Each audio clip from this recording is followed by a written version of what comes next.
పల్నాడు గట్లకు సంబంధించి సంఘీభృతికి సంబంధించి అంతా టీడీపీ ఆడే మైండ్ గేమ్ అని చెప్తారు, వైసీపీ ఏం చెప్తారు అందులో? మైండ్ గేమ్ ఆడటం, శవరాజకీయాలు ఆడటం టీడీపీకి తెలియదండి. జగన్మోహన్ రెడ్డి గారు పెద్ద ఆర్టిస్ట్.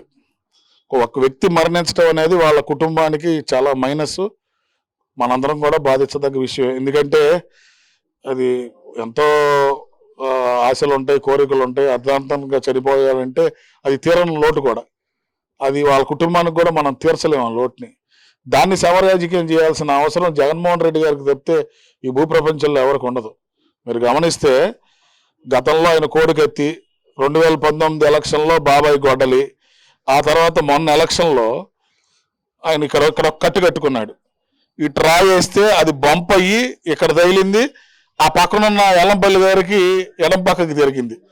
అంటే అది క్లియర్గా తెలిసే విషయం ఏంటంటే అలాంటి దాంట్లో ఆయన సిద్ధాస్తుడు.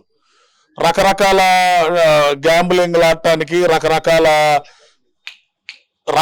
గ్యాంబ్లింగ్ ఆడటానికి, రకరకాల విన్యాసాలు చేయడానికి జగన్మోహన్ రెడ్డి గారు మంచి సిద్ధాస్తుడు.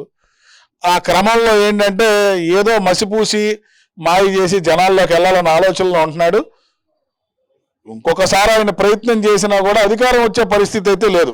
ప్రజల్ని అధికారం ఇచ్చినప్పుడు పీల్చి చేశాడు. ఇప్పుడు హ్యాపీగా ఉన్నారు. సంక్షేమ పథకాలు సూపర్ 6 ఇస్తారా ఎవరా అనేది అది జరుగుతూనే ఉన్నాయి. ఆల్రెడీ 3 జరిగినాయి, ఇంకా 3 జరుగుతాయి. కొద్దిగా టైం ఇవ్వాలి. ఎందుకంటే మొత్తం రాష్ట్రాన్ని పెంట చేసి ఖాళీ చేసి వెళ్ళాడు. అన్ని డిపార్ట్మెంట్లో స్వతంత్రం వచ్చిన తర్వాత ఎంత వెధవ చేతగానే ముఖ్యమంత్రిని ఎవరు చూడాల ఆంధ్రప్రదేశ్లో. ఎందుకంటే బయట రాష్ట్రాలు వెళ్తే వాళ్ళు నవ్వుకున్నారు జగన్మోహన్ రెడ్డి గురించి చూసి. ఎక్కడైనా సరే కొంత క్షేత్రస్థాయిలో అందరికీ మనం అన్నీ చేయలేం కాబట్టి అసమ్మతి అనేది కొద్దో గొప్ప ఉంటుంది. దాన్ని భూతత్వంలో చూడాల్సిన అవసరమే లేదు. కూటమి ప్రభుత్వం చాలా బలంగా ఉంది. రాబోయే 5 ఏళ్ళు కూడా కూటమి ప్రభుత్వమే పరిపాలించడానికి సిద్ధంగా ఉంది. జగన్మోహన్ రెడ్డిని జైల్లో వేయాల్సిన అవసరం కూటమి ప్రభుత్వానికి లేదండి. కాలం చాలా గొప్పది. కాలం దాని పని దాన్ని చేసుకెళ్తుంది. అలాగే న్యాయ వ్యవస్థలు ఉన్నాయి. ఆయన అనేక కేసుల్లో ఉన్నాడు. ఖచ్చితంగా ఆయన టైం వచ్చినప్పుడు ఆయన వెళ్తాడు.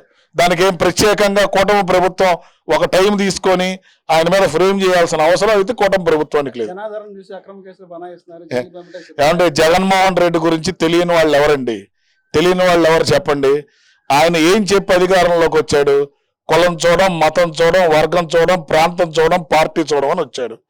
వచ్చిన తర్వాత కులానికి మధ్య వైషమ్యాలు పెట్టాడు, మతానికి మధ్య వైషమ్యాలు పెట్టాడు, అలాగే మనుషుల మధ్య వైషమ్యాలు పెట్టాడు.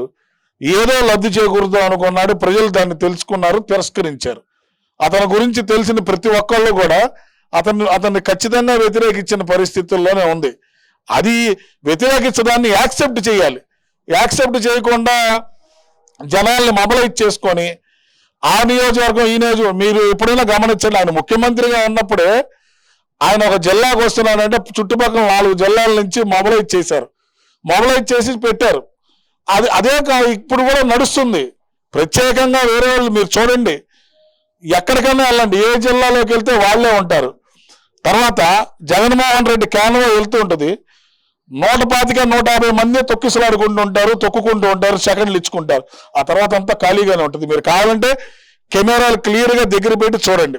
ఒక హైప్ తీసుకురావడం కోసం కొంత పనికిమాలిన సన్యాసులు ఉన్నారు అక్కడ. ఆ సన్యాసులకు ఏం పని లేదు.